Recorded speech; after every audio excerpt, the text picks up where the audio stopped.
Hi there, I'm super excited about today's video. I do this every year and it is time for 2025 favorite art supplies. If you're new here, hi, welcome. My name is Riet. I'm a watercolor and mixed media intuitive artist based in Austria in Europe. And on my channel, I share my artsy adventures. I am color obsessed, and so I want to divide this video to two parts, and today I will talk in general about the products that I have really enjoyed using this year, and then I'll do a separate video highlighting all the specific colors that I like, which in our community of color-led, color-obsessed artists, it's always exciting to discover that perfect pink or teal or mint, and I'm happy to share with you some of my favorites. If you enjoyed this video, please give it a thumbs up and leave me a comment telling me what are your 2025 favorites. It really helps this video get to new people, and it also helps the viewers because I'm just one person with one opinion and I have my own preferences. I usually try to explain why I like a particular product or why I don't, but it would be really helpful and wonderful to see and read your opinions. And maybe get some ideas for supplies that I want to add to my collection. In no particular order, here are my 2025 favorites. This one will come as no surprise to anyone, and it is the Caran Neocolor II. These are wax pastels. Caran has two kinds of these wax pastels, and actually they recently added another, let's say, hybrid pastel, which I will mention. They have the Neocolor I, which are water resistant, and the Neocolor II, which are water soluble. The Neocolor II comes in many, many more colors than the Neocolor I. Personally, I would probably choose Neocolor I as my go-to because that's just the way that I love to use these pastels. I don't really use their quality of being water soluble, but they are so great in so many other ways that I am willing to overlook that, especially because a lot of the colors that I love do not exist in the Neocolor I formula. Now, also, this year, I think it was, Caran came out with new colors. There was a little bit of a controversy on the way that they did that. In a nutshell, Caran came out with new 10-piece sets, which had 8 colors that were old and 2 new additions. 2 or 3 in each set. It was like a very small number. And so a lot of people felt that they were forced to buy duplicates of colors they already had. There was no option to just get the special edition ones, except in a big set that was quite expensive. So a lot of people were annoyed for good reason. Caran said they are a small company, and I think logistically it's more complicated for them to offer these things open stock. Still, a lot of us think they could have just brought out a couple of sets with just the new colors and just give people options. It felt kind of like a money grab for a lot of people. I don't want to get into it. All I can say is I completely understand. Personally, I didn't have the full set prior to the special editions release. And so I bought all of the new small tins. I love the new colors. I'm sorry, but I love them. I've been using them nonstop. They're like one of these products that I use all the time. Doesn't even matter if I'm painting with watercolors or gouache or just like sketching with pencils and markers or acrylic paint. They are the unicorn of art supplies, in my opinion. I love them so much. This would be an amazing gift for someone who doesn't have these. They are high quality, pigmented. The colors are fantastic and the new colors are beautiful. If, especially like me, you really prefer working with tertiary colors as opposed to primary colors, and sometimes even the secondary, like those, bright purple, greens, oranges, those colors just really doesn't do it for me. But the Neocolor II have a beautiful range of colors, and their addition to the range, I really, really enjoyed it. I'm sorry. Another favorite that was new to me, I bought the supply in October of 2024, And since then, it has really become my go-to of its kind, which is the Mungyo Gallery oil pastels. Back in October, I bought the 48 set. I was visiting the US and I think it was $20, something like this. So I bought it and I completely fell in love with it. Now, the 48 set has beautiful colors, but it's mostly mid-tones. And sometimes I really feel like I need a few more darks, a few more lights, which that set doesn't offer. In hindsight, I probably would have bought the 72 set, which I think is around like $40, something like this. I recently got for my birthday the full range, which is 120 oil pastels. This set costs here in Europe around 115 euros. In the US, it's around $100, which is quite a jump from the 72 set. But I absolutely love these. They are creamy and pigmented and the colors are lovely. They're not as messy as some of the other brands that I've tried. They're quite affordable compared to artist grade oil pastels like Sennelier or Schminke or Caran. Absolutely love them. I'm so happy that I got the large set. I didn't know when I got the 48 set, like had I known, I would have just bought the big set. But these are oil pastels, so they never dry, but you can fix them with different methods. You can try acrylic mediums, you can try oil pastel mediums. Or, you know, you cannot. It depends on how you play with them and what your purpose is. And of course, if you sell your artwork or not, if you frame it or not. But for playing and for just like putting down a lot of pigment, there's really nothing that compares in the ease of using them. I just love them. I love layering them on top of everything, much like I do with the Neocolor II. But these are just like extra creamy, extra yummy. But yeah, they can get messy. I don't usually use them just on their own. I combine them with either watercolors or mostly acrylic paints, and they work beautifully. I want to say a word about the new Caran product, NeoArt, what are they called? These are hybrids of wax pastels and oil pastels. The idea is very nice that they are sort of like a less messy version of oil pastels. I bought a few colors, didn't fall in love with them, didn't feel like they gave me anything that the Neocolor II didn't give me, except that they are water resistant. There's not a lot of colors, the colors are not very exciting, and so I sometimes use them. They're like a good product, but I think it's mostly the limited color range for me feels quite limiting. Another 2025 favorite was the Pith sketchbook. This sketchbook is also kind of newer, came into my life relatively recently in the last couple of years. I got mine from the Pith website in the UK, and then I also got some from Jackson's, which also carry them. I love these sketchbooks. I love how they look. I love the sizes. I love the colors of the cover, and mostly I love the paper. The paper is fantastic if you're using mixed media. If you're a primarily watercolor sketchbooker, I have also a new favorite, but I would not get the Pith one.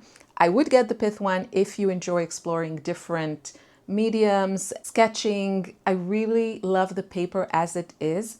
And so I think it works really well with more minimalistic sketching where the paper is actually like a part of your sketch and the background. I'll show you some examples as I talk about this, but it's also wonderful for like layering different materials, pencils, pastels, acrylic paint, gouache, and a little bit like light washes. It's also okay. But if you're mostly a watercolor artist and you sketch and you paint and sketch with watercolors, there are other, like go for a watercolor sketchbook.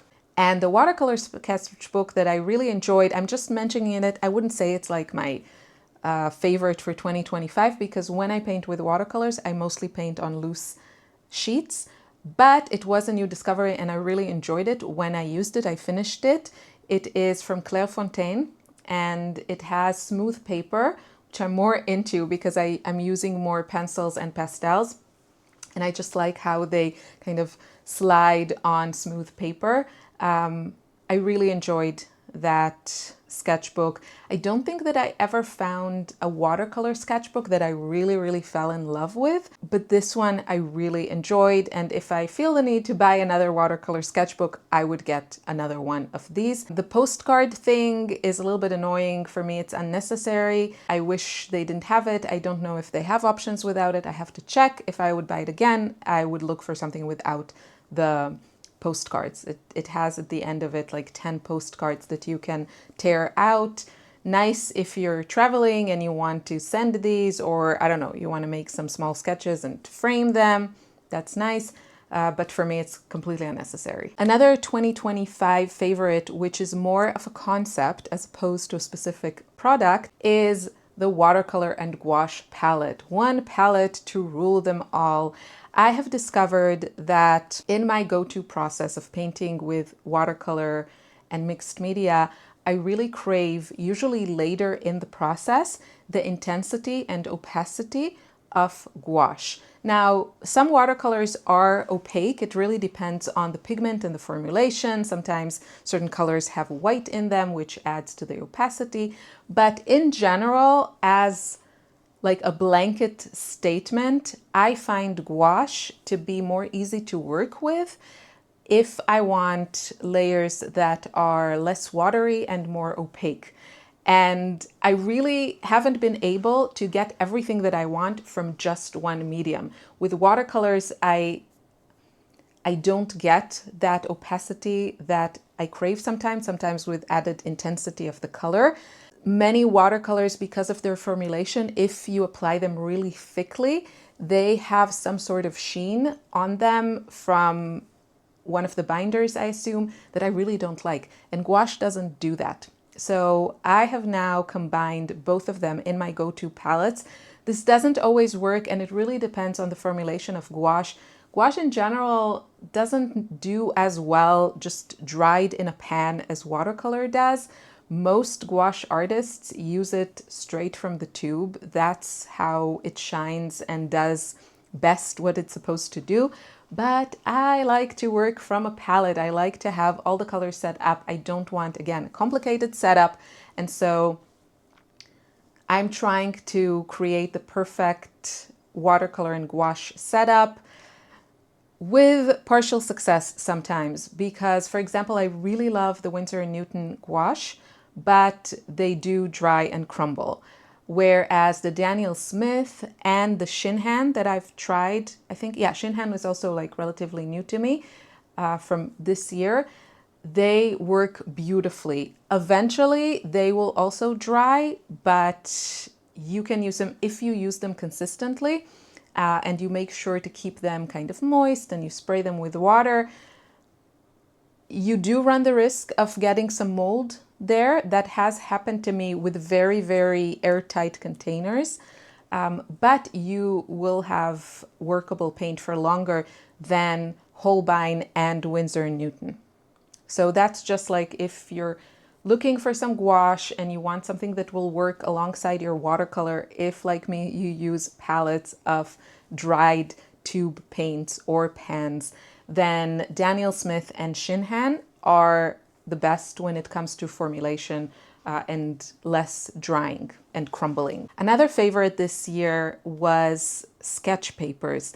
I think really this year I used more sketch paper that I have used in previous years. There are a couple of reasons for it. One is that I found a brand that is very available to me, very affordable. I really enjoyed it, and it's the house brand of one of my local art stores. It's called Gerstaecker. I'm guessing that they don't produce their own paper.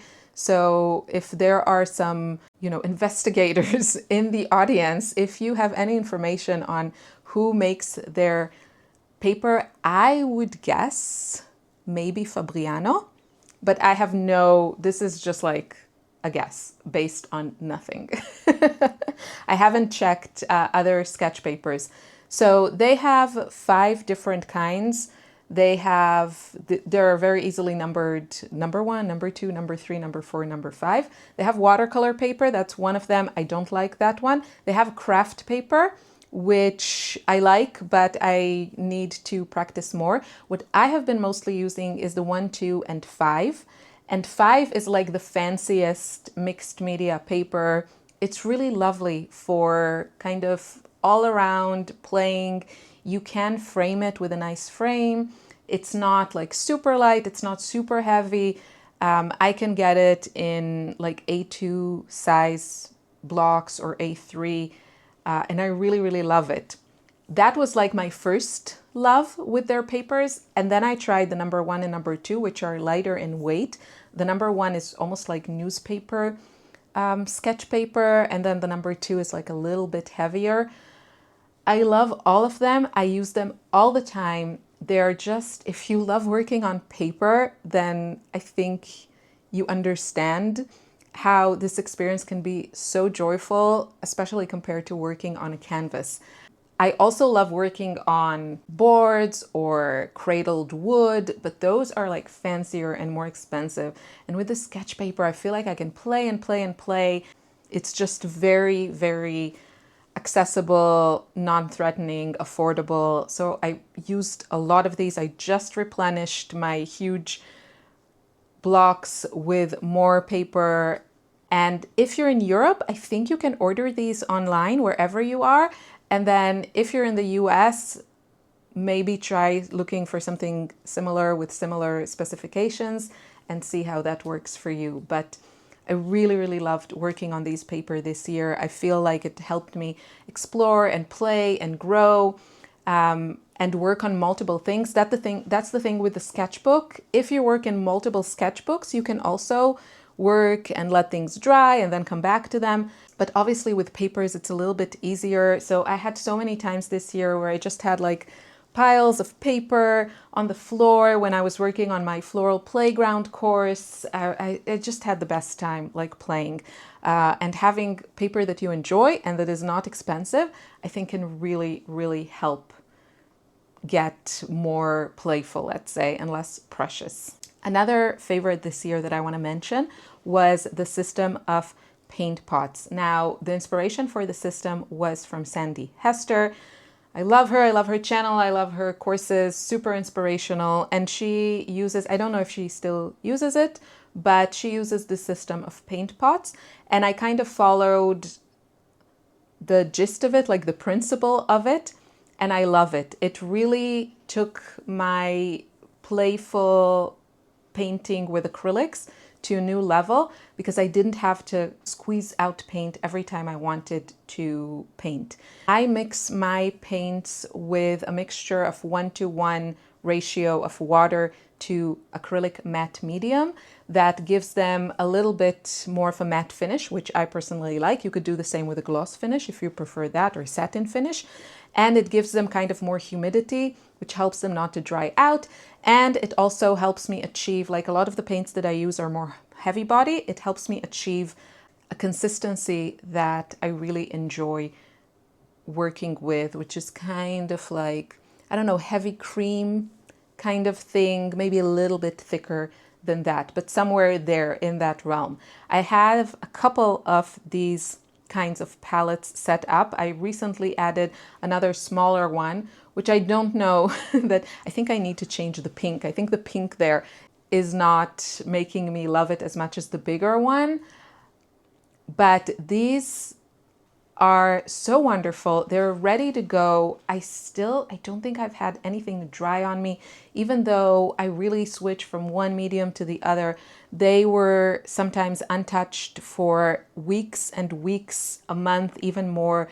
They don't dry. The important thing is to really add some humidity to them. You don't want to just put in some heavy body paints. I think they will dry on you. And keep it in an airtight container. I also sometimes had some like paper towels that I just like sprayed with water to add more humidity. Nothing ever went moldy on me. And I've been using this system now for probably 1.5 years, something like this. Still going strong, haven't changed it. Obviously, I replenished the paints many, many times because I so enjoy it and use it all the time and paint all the time with it. but nothing went bad, nothing dried up. Even if the paints get like a little bit drier than when I set them up, it's very easy to kind of revive them, add a little bit of water, spray a little bit of water, mix them around and create that perfect consistency again. So for me, this was really a game changer. I know this word gets thrown around a lot, but that was really a game changer for me for working more with acrylics. Really love this system. And thank you to Sandi for introducing me to it. And I know a lot of my followers also have tried it and loved it. So yeah, highly recommend to anyone whose acrylic paint situation is maybe not optimal and maybe you want to try something else. That is a great method. Okay, now I want to acknowledge a couple of the unsung heroes, right? We have all those beautiful paints and pastels with all the colors and colors, but these two supplies they're like my working horses. One is my water bucket. I love that thing. It helps me be lazy and not change my water like all the time because it has these 3 containers. So usually I can keep at least one of the containers, like one of the areas more clean. I really love the fact that it has on 2 of the sections like notches at the bottom. So it really helps me kind of remove that excess paint. I love that thing. There's a spot there to put the brushes to dry. It's perfect. Here in Austria, it costs like a few euros, I think less than 10 euros. I am tempted to get another one, though I don't know if I really need one, but I love this thing and it just sits on my desk all the time, no matter which medium I'm working with. And then another workhorse this year for me was small, cheap, soft brushes. I bought a set, I think at my local art store, of really, I would say it's probably a size 4 brush, around that, kind of small, cheap, and that has helped me paint a lot more, just because I know I don't clean my brushes properly when it comes to acrylic paint. And if you don't clean your brushes properly with acrylic paint, the paint will dry and ruin your brushes. And that's one of the things that kept me from painting more with acrylic paint. But with these cheap brushes, I still haven't had anyone dry on me.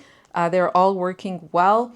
I also use them with watercolors and gouache. They're just there. They're workhorses. I'm not precious with them. I really abuse them.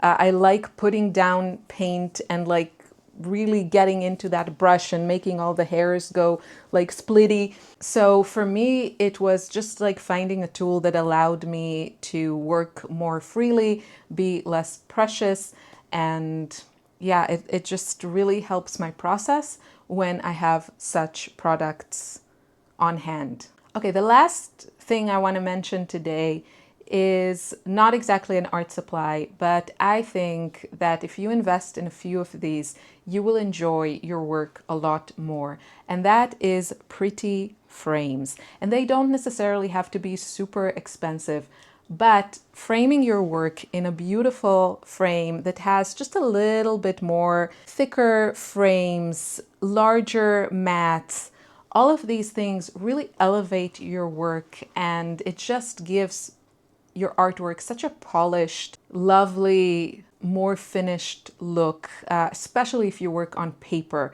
right? I have like canvases and boards that I'm always kind of too cheap to take to the framer, even though I know I would enjoy them more. But with paper, you know, you can't really display it, and getting like really pretty frames. This is just from like IKEA.